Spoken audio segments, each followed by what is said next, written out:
오늘은 천지창조 셋째 날 하나님께서는 어떤 일들을 또 행하셨는지 우리 일을 행하시는 하나님에 대해서 함께 나눠보기를 원합니다. 9절의 말씀이죠. 하나님이 이르시되 천하의 물이 한 곳으로 모이고 묻이 드러나라 하시니 그대로 되니라. 하나님의 일하심, 이 창조, 하나님의 행하심은요, 하나님의 보좌인 하늘을 거쳐서 이제 사람의 거처인 땅으로 옮겨집니다. 우리 지난 시간에 보여드렸던 바와 같이요, 온 지구상이 물로 덮여 있는 가운데 하나님께서 명령을 하시죠. 말씀으로 명령하시죠. 물은 한 곳으로 모여라. 그래서 묻이, 땅이 드러나게 되었다. 그런데 이 말씀을 가만히 보면서 의문점이 하나 들었거든요. 지구가 모두 물로 이렇게 덮여 있는데 한 곳으로 모여서 묻이 드러난다, 땅이 드러난다면 모인 곳의 바다는 육지보다 높아져야 하지 않겠습니까? 그렇지 않을까요? 다 물이 잔잔하게 있는데 이게 한쪽으로 모였어요. 그래서 땅이 드러났어요. 그럼 그 물은 원래 땅보다 더 높이 있었던 거잖아요. 땅을 모두 가리고 있었으니까. 한 곳으로 모이면 바다가 더 높아지고 땅은 낮아져야 되지 않겠습니까? 물론 성경은 과학책이 아니기 때문에, 종교적인 경전이기 때문에 이 창조의 과정을 과학적으로 기술한 책은 아닙니다. 그렇지만 이성을 무시하고 오로지 하나님의 경이로운, 놀라운, 설명할 수 없는 능력이다, 하나님께서 그냥 그렇게 하신 거다 라고만 한다면 사실 세상 사람들도 이해할 수 없겠죠. 하나님은 누구보다도 지혜로우신 분이십니다. 지식이 풍부하신 분이세요. 누구보다도 논리적인 분이시고요. 누구보다도 합리적인 분이시거든요. 하나님은. 하나님의 능력은요, 그분의 지혜와 지식, 계획, 그러한 바탕 위에 펼쳐지는 것이 하나님의 능력이거든요. 인간의 과학이라는 것은 지금까지의 어떠한 발견, 또 어떠한 발명의 연장이 과학이잖아요. 우리 눈에 보이는, 설명이 되어지는 그 과학적 지식의 토대도 바로 이 하나님이 만드신 지구와 만물이에요. 그래서 나름 생각해 보니까 지구의 중력이 혹시 바뀌지 않았을까? 변화되지 않았을까? 중력이라고 하는 것은 이 지구가 끌어당기는 힘이잖아요. 전에는, 이때는 지구의 중력이 약해서 물들이 지구 표면에 편만하게 펴져 있었는데 지구의 중력이 강해지면서 더 힘있게 잡아당기다 보니까 이 물들이 잡아당기는 힘이 세지고 물의 이동이 그렇게 있게 된 것이 아닐까라는 생각을 한번 해봤어요. 그래서 이번에도 챗 GPT 인공지능한테 한번 물어봤습니다. 이 천지창조 셋째 날의 바다와 땅의 생성 과정을 중력의 변화로 한번 설명해 달라 질문을 했는데, 그랬더니 창세기 셋째 날을 물리학적으로 가장 흥미롭게 설명하는 가설이 있나 봐요. 가설이에요. 지구 중력장 변화 가설로 설명을 해주더라고요. 정통 지질학의 이론은 아닌데 물리학적으로 상상해서 설명하는 가설이라는 거예요. 지구 내부에도 밀도 차이가 생기면 중력도 지역마다 달라질 수 있대요. 그러니까 지구가 가운데로 잡아당기는 힘이 밀도에 따라서 다르다는 거예요. 어디는 세게 잡아당기고 어디는 좀 약하고. 그래서 중력장의 불균형이 발생하는 것. 그래서 중력이 강한 지역은 물들이 모이는 거고 바다가 형성되고, 또 중력이 약한 지역은 물이 빠져나가면서 이제 땅이 드러나게 됐다라는 거죠. 지금 현재도요, 바다의 높이는 완전히 균열하지 않다고 합니다. 우리가 물을 받아 놓으면 평평하잖아요. 그러면 그 바다가구의 높이는 똑같죠. 그런데 바다가 그 높이가 다 다르다는 거예요. 일정하지 않다라는 거죠. 우리나라에도 많이 나타나는 현상이죠. 밀물과 썰물도 태양과 달과 지구의 중력 현상 때문에 바닷물이 빠지고 또 채워지고 하는 부분들이 있잖아요. 지구 중력의 차이 때문에 해수면이, 바다의 그 높이가 100m 이상 차이가 날 수도 있다고 하더라고요. 실제로 인도양 남쪽에는요, 이 파란색으로 지도가 되어 있는 거예요. 인도의 그 남쪽 바다에 보면 매우 큰 중력 이상 지역이 있다고 해요. 그곳이 지구상에서 가장 낮은 해수면 중력 지역이라고 하는 거죠. 평균보다 106m가 낮게 관측이 된대요. 그러니까 이 인도 남부의 바다는요, 중력이 아주 세게 잡아당기는 거예요. 그러니까 바닷물도 100m나 더 낮게 있다라는 거죠. 다른 바다에 비해서. 그래서 우리가 우주에서 보는 지구는 대기권까지 있기 때문에 동그랗게 보이지만 이 중력에 의해서 중력을 기준으로 고려한 지구의 모습은 이렇게 울퉁불퉁한 감자처럼 생겼다라고도 과학자들은 얘기를 합니다. 그래서 중력이 잡아당기는 힘이 달라졌기 때문에 하나님이 한 곳으로 모여라 라고 말씀하셨을 때 이 지구의 중력에 어떤 변화가 있어서 바다와 땅이 드러나게 되었다. 그렇게 이해할 수 있을 것 같습니다. 여하튼 이 천하의 물이 어느 한 곳으로 모였음을 볼 때에 물도 하나님의 인도하심을 받았다라고 우리가 볼 수 있는 거죠. 우리는 그저 과학적인 이해로요, 높은 곳에서 낮은 곳으로 흘러서 어느 한 곳에 모여 있는 것이 물이라고 여기잖아요. 그것이 물의 길, 물의 이동 길이라고, 움직임이라고 우리는 여깁니다. 그런데 처음 물들은 그저 이리저리 갈 곳을 몰라서 지구의 지면들을 모두 덮고 있었던 거예요. 그런 물들이 어디로 향하고 어디로 움직여야 하는지 하나님께서 정해 주신 거예요. 그래서 수많은 물들은 바다로 모이기도 하고 어떤 물은 호수와 강으로 모이기도 했다라는 거죠. 어떠한 물들은 호수로 가도록 하고 강으로 가도록 하고 바다로 가도록 하고요. 물도 자신들이 어디에 위치하고 어디로 향해야 하는지를 하나님께 지도받았다라는 겁니다. 인도함을 받았다. 그 이후에 물들은 지구상을 기준을 가지고 움직이게 되죠. 우리가 잘 아는 것처럼요, 바다 적도 가운데 있는 뜨거운 바닷물이 상승해서 수증기가 되고 그 구름들이 이제 이동해서 비로 내리고 눈으로 내리고 그것이 호수나 강이나 지하수를 이루고 또다시 바다로 흘러가는, 이것이 어떻게 보면 하나님께서 법칙을 만들어 놓으시고 물이라는 존재가 이동하는 그 길을 만들어 놓으신 거예요. 루트를 만들어 놓으신 거예요. 너는 이렇게 해서 이곳으로 가고 이렇게 다시 돌아와야 한다라는 거죠. 물의 길을 만드셨다. 그래서 물이 한 곳으로 모이니까 감춰졌던 땅이 드러나기 시작했다라는 거죠. 10절입니다. 하나님이 묻을 땅이라 부르시고 모인 물을 바다라 부르시니 하나님 보시기에 참 좋았더라. 나타난 묻을 땅이라고 부르셨다. 또 모인 물들을 바다라고 부르셨다는 거예요. 그래서 우리 지구상이 이렇게 되어 있죠.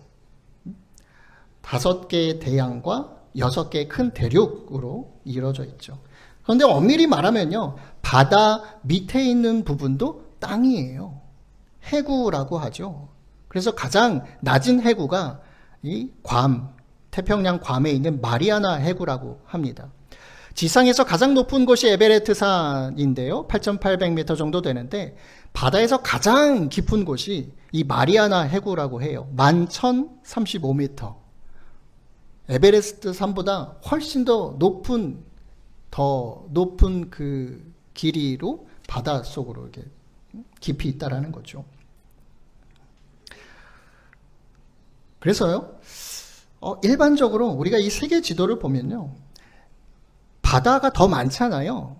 대륙이 좀 적게 보이고요. 그래서 바다 가운데 둘러싸인 섬들로 보이기도 해요, 대륙이. 그렇지만 바다의 밑부분도 땅이라고 본다면 땅이 바닷물을 품고 있는 모양새죠. 이해가 되세요?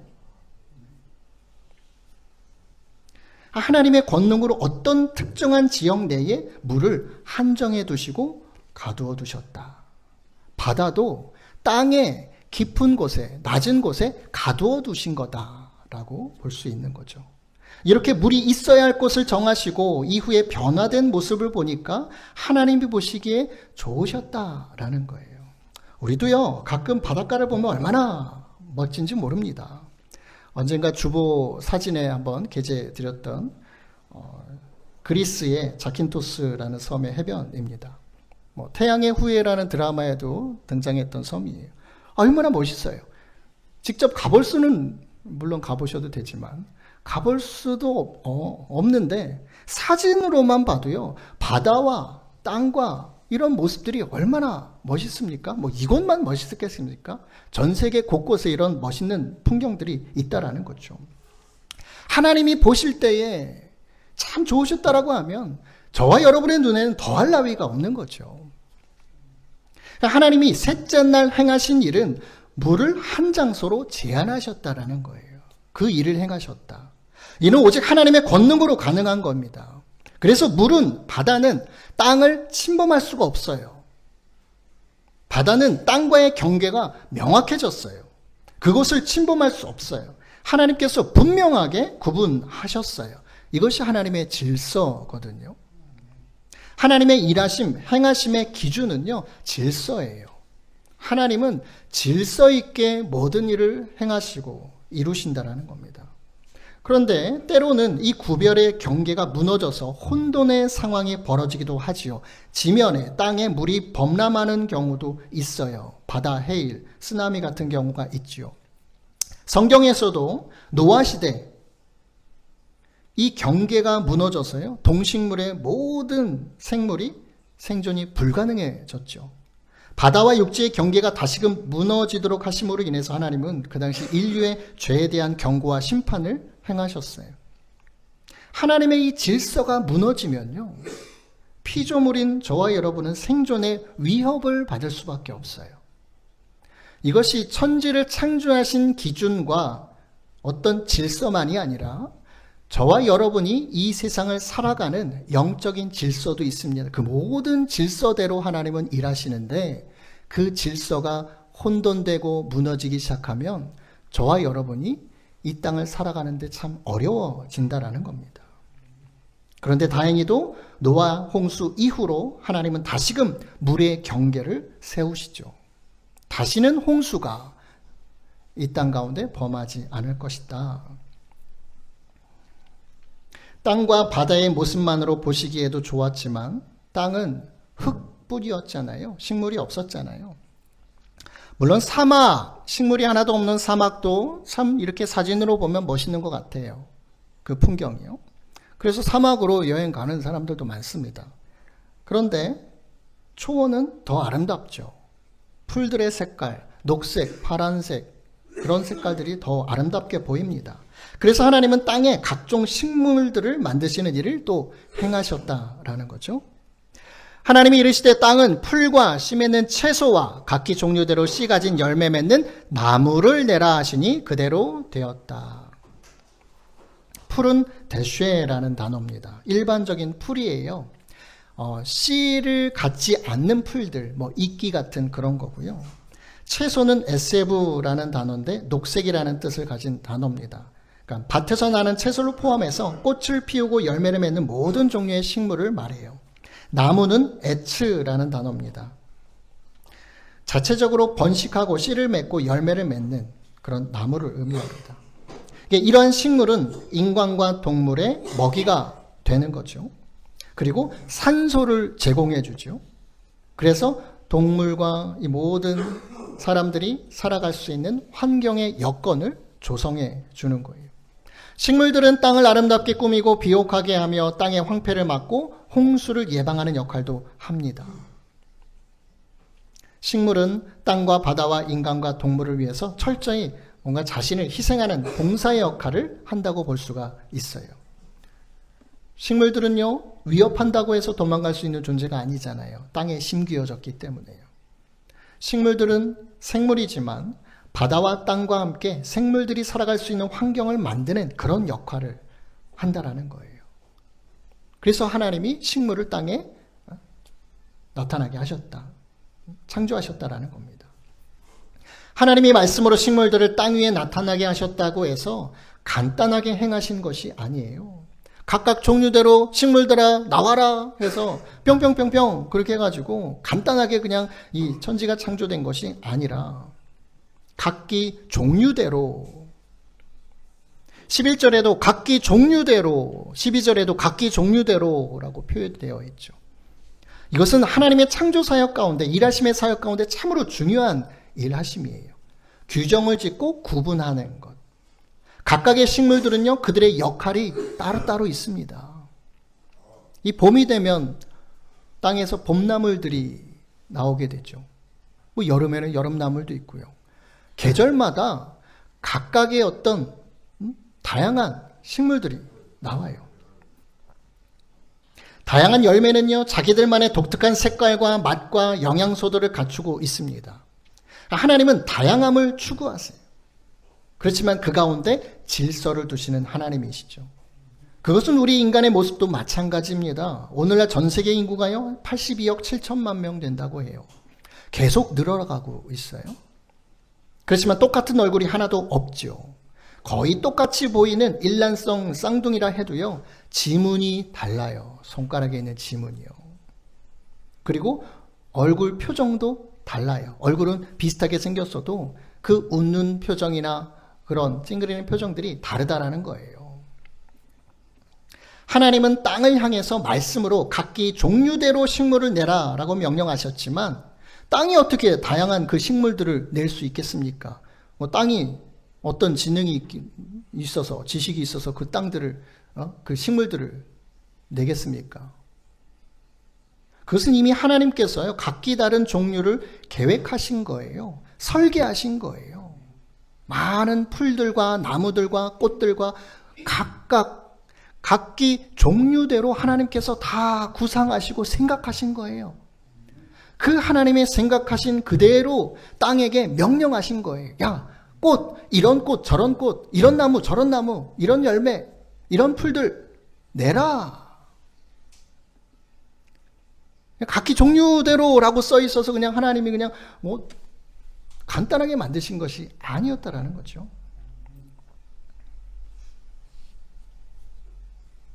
그렇다면요, 셋째 날도요, 얼마나 많은 일들을 행하셨느냐라는 거죠. 하나님은 전지전능하셔서 말씀으로 창조하셨지만 그것이 그렇게 단순한 것이 아니었다라는 거예요. 셋째 날 하루의 시간이 모자라실 수도, 물론 하나님은 전지전능하시니까 모자라시는 않겠죠. 그런데 꽃도 얼마나 다양합니까? 나무들도 얼마나 다양합니까? 그거 하나하나 그려보시고 이런 열매 저런 열매, 이런 색깔 저런 색깔. 그러니까 셋째 날도요, 얼마나 하나님의 많은 일들을 행하셨는가. 그 모양과 색깔, 우리가 다양한 색깔과 모양의 꽃들을 보면서 얼마나 아름답게 여겨요. 그래서 우리는 아름다운 모습을 표현할 때 꽃과 같다라고 비유를 하지요. 그 모든 것을 하나님께서 설계하시고 정하셨다는 거예요. 계획하셨다는 거예요.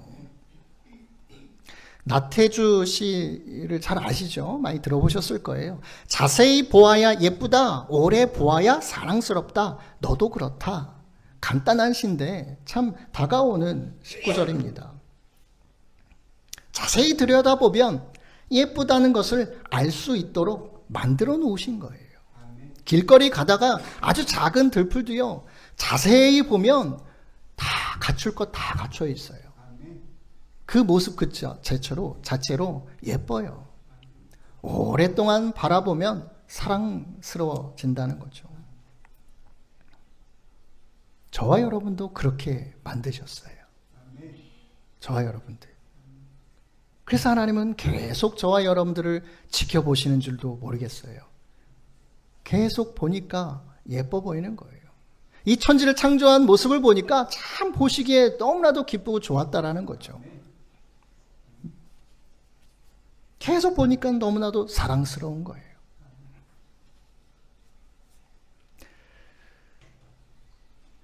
저와 여러분도 하나님을 그렇게 바라보아야 하나님의 아름다우심을, 그분의 사랑스러우심을 느낄 수 있으리라 믿습니다. 이 풀꽃 1이라고 써 있는데요, 풀꽃 2가 있더라고요. 이름을 알고 나면 이웃이 되고, 색깔을 알고 나면 친구가 되고, 모양까지 알고 나면 연인이 된다. 아, 이것은 비밀. 이것도 간단한 시인데, 나태주 시인. 이것이 하나님의 사랑을 나타내는 것이 아닐까라는 생각을 해봤어요. 저와 여러분의 이름을 알아요. 그래서 좀 가까워지시고, 우리가 하나님의 이름을 알면 가까워져요. 그리고 우리의 색깔을 아시고 우리에게 친구가 되어주시는 예수님, 우리의 모양까지 알고 아시고 우리를 사랑하는 존재로 부르신다라는 거죠. 이것이 하나님의 사랑이 아닐까요? 우리의 모든 것을 알고 계시니까요. 나보다도 나를 더 잘 알고 계시니까 그분과 우리는 사랑의 관계인 거예요. 우리도 하나님의 이름을 더욱 알아가고 그분의 색깔, 그분의 성품, 그분의 모습, 이런 것들을 더욱 깊이 알아가시는 저와 여러분 되었으면 좋겠습니다. 땅은 에레츠라는 단어입니다. 인간이 사는 지구의 표면이죠. 땅은 하늘에 반대되는 지역을 뜻하기도 하고 바다와 대조되는 육지를 뜻하기도 합니다. 땅이라는 곳은 사람이 발을 딛고 걷는 곳이고 활동을 하는 곳이죠. 땅이 생긴 이후에 이곳 저곳 사이에 구분이 가능하게 됐어요. 하늘과 바다에는 주소가 없습니다. 물론 지구상에 위도, 경도가 있어서 비행기나 배들이 길은 없지만, 눈에 보이는 길은 없지만 그대로 갈 수는 있어요. 그렇지만 주소는 없어요. 땅에는 주소가 있지요. 여러분들의 집도 다 주소가 있어요. 여기와 저기가 구분이 되어 있다라는 거죠. 그래서 땅이 생긴 이후에 그곳에는요, 수많은 사람들이 발자국을 남기게 됩니다. 하나님은 그 모든 걸음을 바라보시며 땅을 만드셨을 거예요. 욥의 고백을 보세요. 31장, 욥기 31장 4절에 보면 그가 내 길을 살피지 아니하시느냐, 내 걸음을 다 세지 아니하시느냐. 자기가 지금까지 걸었던 그 걸음을 다 하나님은 세시는 분이시다라고 고백을 해요. 그 이후에 엘리우라는 사람이 또 이렇게 고백을 합니다. 34장 21절에 그는 사람의 길을 주목하시고 사람의 모든 걸음을 감찰하신다. 그러니까 저와 여러분의 그 땅 위에 걷는 그 모든 걸음을 하나님은 주목하여 보고 계시고 그 모든 걸음을 지켜보고 계신다라는 거예요. 한 걸음 한 걸음 세실 정도로. 물론 신약 성경에는 우리의 머리털까지 세심받으신 하나님이라고 표현되어 있지만 우리의 행하는 이 땅 위에를 걷는 우리의 모든 걸음도 하나님께서 세신다. 웨이메이커라는 길을 만드시는 주라는 찬양이 있어요. 원곡자가 시나크라는 이 흑인 여성분인데 이 곡을 쓸 때 창세기 12장 1절 5절의 말씀을 읽는 동안 영감을 받았다고 합니다. 우리가 많이 잘 아는 말씀이에요. 하나님께서 아브라함에게 너는 너의 고향과 친척과 아버지의 집을 떠나 내가 너에게 보여줄 땅으로 가라. 내가 너로 큰 민족을 이루고 너에게 복을 주어 너의 이름을 창대하게 하리니 너는 복이 될지라. 너를 축복하는 자에게는 내가 복을 내리고 너를 저주하는 자에게는 내가 저주하리니 땅의 모든 족속이 너로 말미암아 복을 얻을 것이니라. 하나님이 땅을 보여주시잖아요. 길을 보여주시잖아요. 새로운 길을 열어놓으시고 그 길로 가라고 말씀을 하세요. 하나님의 시선이 느껴지세요? 하나님의 무엇을 바라보시는지요? 일단은 아브라함을 바라보고 계시죠. 그러면서 그 하나님의 시선이 이 온 땅 위의 모든 족속에게 향하시죠. 땅의 모든 족속. 아브라함을 바라보시고 그 다음에 눈을 돌려서 모든 땅 위에 걸어가고 있는 모든 족속에게 모든 족속을 바라보신다라는 거예요. 그러면서 이 믿음의 한 사람 아브라함, 이 사람을 통해서 모든 사람들에게 복을 주시기 위해서 한 사람의 땅, 한 사람의 길을 만드신다라는 거예요. 그 길로 가라. 내가 이 모든 사람들에게 복을 내리고 싶다. 주고 싶다. 이에 아브라함이 여호와의 말씀을 따라갔고 롯도 그와 함께 갔으며 아브라함이 하란을 떠날 때 75세 할아버지 때 갔다라는 거죠. 아브라함은 모든 주위의 사람들이 말하는 그 길로 걷지 않았어요. 야, 지금 여기서 어디로 갈래? 지금 정착했잖아. 너의 삶은 여기서 평안하고 아늑하고 위협이 없는 우리 같이 살면 돼. 왜 굳이 떠나려고 하니? 사람들의 말에 길로 걷지 않았어요. 물론 자신이 바라보는 길을 걷지도 않았습니다. 그저 하나님의 말씀을 따라갔다라고 설명되어 있죠. 말씀을 따라갔다. 하나님 말씀하신 대로 나아갔다. 보여주시는 그 땅으로 나아갔다라는 거예요. 보여주시는 길로 걸어갔다라는 거죠. 그 아브라함을 통해서 하나님은 오늘날 저와 여러분에게 이런 구원의 복을 또 허락하신 거죠. 오랜 기간 애굽 땅에서 노예로 억압받고 살았던 이스라엘 백성들, 그들의 걸음도 보셨어요. 억압과 고통으로 인해서 참으로 무거운 발걸음들이었어요. 하루하루 힘겹게. 그래서 그들의 발걸음을 애굽에서 자유의 땅으로 옮기실 계획을 하시고 그 루트를 만드시죠. 그 길을 만드시죠. 그 가운데엔 모세라는 한 인물의 삶의 걸음들도 포함되어 있어요. 80년이라는 우리에게는 꽤 긴 시간의 걸음이지만 하나님은 그 당신의 선하신 계획을 위해서 그 걸음들을 함께 걸으셨어요. 모세와 함께. 그리고 어느 순간 80세가 되었던 어느 순간에 그를 부르시죠. 그리고 이스라엘 백성들과 함께 애굽 땅에서 미디안 광야로서 광야의 땅들로서 또 가데스 바네아 모압 땅, 그 모세의 걸음 함께 하셨다라는 거예요. 그곳에서 모압 땅에서 모세의 걸음은 멈췄지만 하나님의 뜻과 계획은 멈추지 않죠. 하나님은 여호수아라는 또 다른 사람을 통해서 그와 함께 가나안 땅으로 함께 걸어가신다라는 거예요. 땅을 보여주시고 길을 보여주시고 나아가도록 하신다라는 겁니다.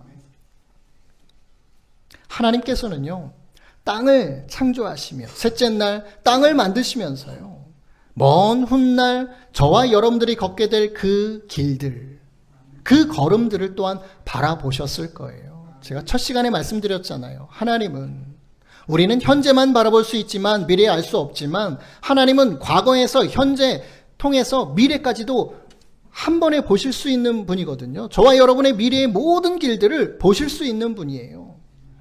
시공간을 초월하시는 분이시죠.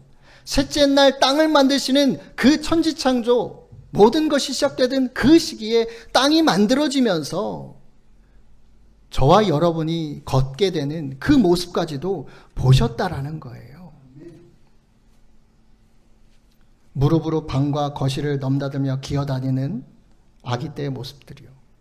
처음 일어나서 걸음마를 떼던 아기 때부터 엄마 아빠 손을 뿌리치고 여기저기 돌아다니던 그 걸음들, 초중고 학교를 다니며 공부하던 걸음들, 대학과 직장, 사회인으로서 걷게 되는 그 모든 걸음들, 여러분들의 지금까지의 그 인생의 모든 걸음들을 보고 계셨다라는 거죠.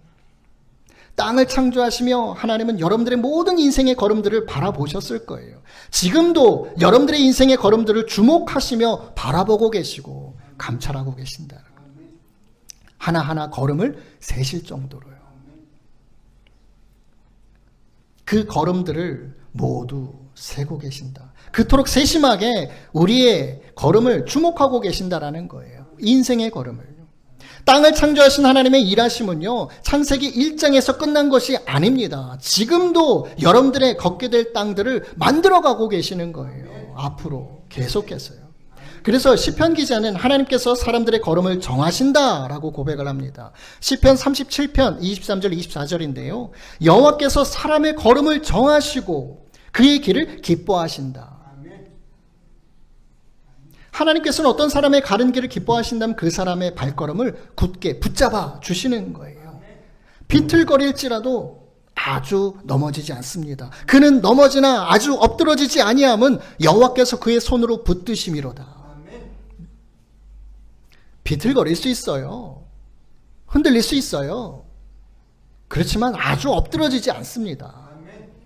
하나님께서 우리의 손을 붙잡아 주시기 때문에요.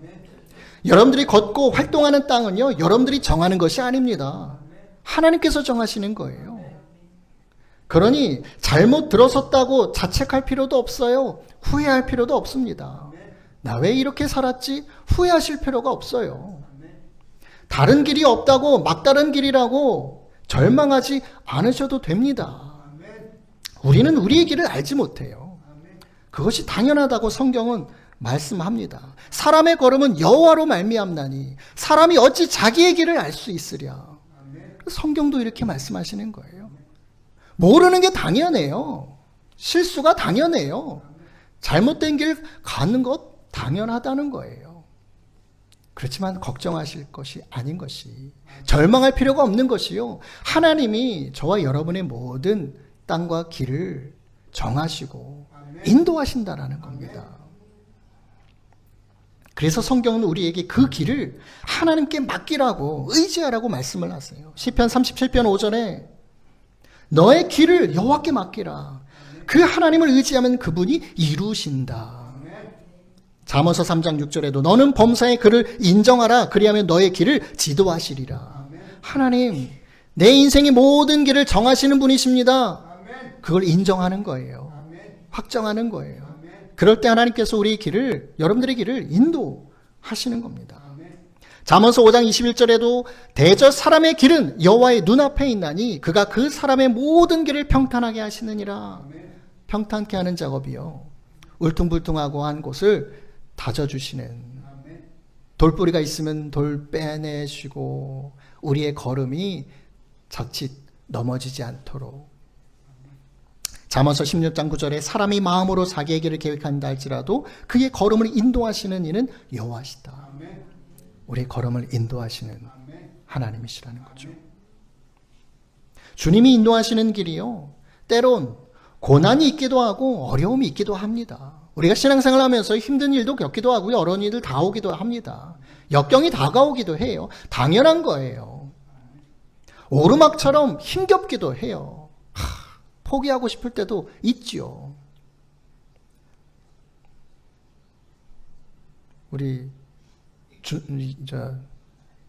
예준이하고 갑자기 생각이 안 나죠? 에? 준혁이. 하도 얼굴을 요즘 못 봐가지고. 준혁이. 보여주셨으면 좋겠어요. 앞으로 이제 고등학생이 됐잖아요. 아까 우리 권사님도 기도해 주셨지만 이 3년, 고등학교 3년의 기간이 얼마나 힘겹겠어요. 계속 공부해야 되는 거예요. 365일이 3번이나 지나가야 된다는 거죠. 오르막이에요. 정말 힘겨운, 헉헉헉 하는, 잠도 제대로 못 자고 참 힘겨워요. 저와 여러분 마찬가지죠. 서준이는 안 힘겹겠어요? 저 6학년, 초등학교 6학년도 그 삶이 힘듭니다. 참 어려워요. 좋을 때도 있지만 슬플 때도 있고요. 그러나 우리는 그 길도 능히 감당할 수 있어요. 감당할 수 있는 길이고 하나님이 피할 길도 마련해 주세요.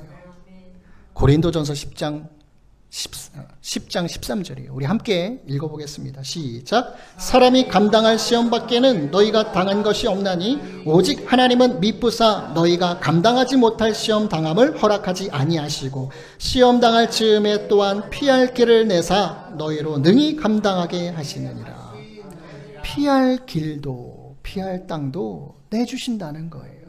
그러니 우리는 다 능히 감당할 수 있다는 거죠. 해낼 수 있습니다. 준혁이, 예준이, 서준이, 저와 여러분도요, 다 감당할 수 있어요. 하나님은 피할 길도 예비하신다라는 거죠.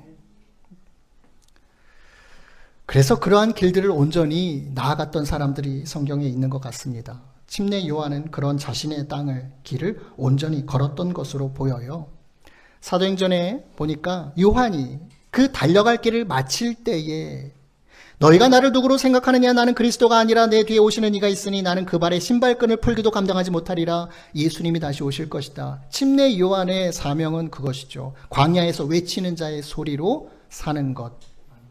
왜요? 예수님의 오심을 증거하는, 선포하는 그 달려갈 길을 마쳤다. 사도 바울도 그의 길을 온전히 걸었던 것 같습니다. 디모데후서 4장 7절에 나는 선한 싸움을 싸우고 나의 달려갈 길을 마치고 믿음을 지켰다라고 고백을 하거든요. 자신의 노년에 이렇게 고백을 하는 거예요. 내가 달려가야 할 길을 마쳤다. 이들이 걸었던 땅은요, 자신의 인생의 땅이었어요. 또한 이들이 걸었던 길은요, 사명의 길이었어요. 하나님께서 가라고 명한 곳. 아브라함이 갈대아 우르에서 하나님이 내가 보여줄 땅으로 가라. 단순히 가족들이 이사한 것이 아니에요. 사명이에요. 그 발걸음들은 사명이라는 거예요. 저와 여러분에게도 그런 사명의 길을 보여주시죠. 그 길을 온전히 가는 것이 우리 인생의 길인 거예요. 땅이 풀과 각기 종류대로 씨 맺는 채소와 각기 종류로 씨 가진 열매 맺는 나무를 내니 하나님이 보시기에 좋았더라. 셋째 날은요, 하나님이 보시기에 좋았더라 2번이나 나오더라고요. 보니까 창조된 땅에서 각종 풀과 채소와 나무들이 자라는 것, 그것 또한 피조물로서 하나님께서 정하신 땅에서 각자의 사명을 감당해내는 거예요. 작은 풀들도요, 길거리에 이름 모를 풀들도 각자 자기의 사명을 감당하고 있는 거예요. 하나님이 허락한 땅에서.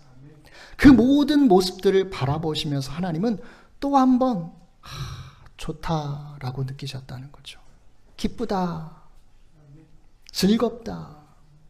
그 이후에 여러 곳에서, 여러 땅에서 각자의 사명을 감당할 저와 여러분들의 모습도 보셨기 때문에요. 한낱 풀들도 사명의 길을 가는데요, 저와 여러분의 그 사명의 길은 얼마나 하나님의 뜻이 많이 담겨 있겠어요. 얼마나 하나님 기대하시겠어요. 부족하지만 그 길을 갈 수 있도록 하나님이 인도하신다라는 것 꼭 기억하시기 바랍니다. 시편 16편 11절에 보면 주께서 생명의 길을 내게 보이시리니 주의 앞에는 충만한 기쁨이 있고 주의 오른쪽에는 영원한 즐거움이 있나이다. 하나님이 예수님을 통해서 우리에게 생명의 길을 보여주셨어요. 구원의 길을 보여주셨어요. 영원한 생명의 길이에요. 우리는 지금도 그 길을 걷고 있어요. 내일도 모레도 앞으로도 계속 그 길을 걷게 될 것입니다. 예수님이 약속하셨잖아요. 세상 끝날까지 내가 너와 함께 하겠다. 그 길을 같이 걸어 주시겠다는 거예요. 동행하시겠다는 거예요. 그래서 성령 하나님을 우리에게 보내주신 거죠. 그 길은요, 기쁨의 길입니다. 즐거움의 길입니다. 그래서 어느 찬송가의 가사처럼요, 주와 같이 길 가는 것 즐거운 것 아닌가? 즐거운 일 아닌가? 우리 찬송가로 많이 고백을 했죠. 주님과 함께 걸어가는 그 모든 여러분들의 인생의 길, 즐거운 길입니다. 기쁨의 길입니다. 우리 마지막 말씀 함께 읽겠습니다. 시편 128편 1절입니다. 시작. 여호와를 경외하며 그의 길을 걷는 자마다 복이 있도다. 여러분들이 지금 걷고 있는 걸음은요, 복된 걸음입니다. 믿으시기 바랍니다. 그 길을 복된 길입니다. 믿으시기 바랍니다. 하나님께서 친히 계획하시고 예비하시고 인도하시기 때문에요. 앞으로도 여러분들의 길을 펼치실 것들을 바라보고 기대하시기 바랍니다. 주님께서 보여주시며 인도하시는 그 땅, 그 길을 걸으시면서요, 복을 누리는, 복을 경험하고 누리며 나누는 저와 여러분 되시기 예수님의 이름으로 축원드립니다. 우리 말씀 기억하시면서 잠깐 통성으로 기도하는 시간 가졌으면 좋겠습니다. 셋째 날 참 하나님 많은 일들을 행하시고요, 그 땅과 그 땅의 모든 걸음들, 오늘 저와 여러분의 걸음들을 그날 바라보시고 우리를 지금까지 인도하신 줄로 믿습니다. 하나님, 우리가 어디로 나아가야 합니까? 어느 길로 나아가야 합니까? 알려주시고 그 사명의 길을 내 인생의 길 가운데 잘 갈 수 있도록 성령님께서 인도하여 주옵소서. 우리 그러한 기도가 필요할 줄로 믿습니다.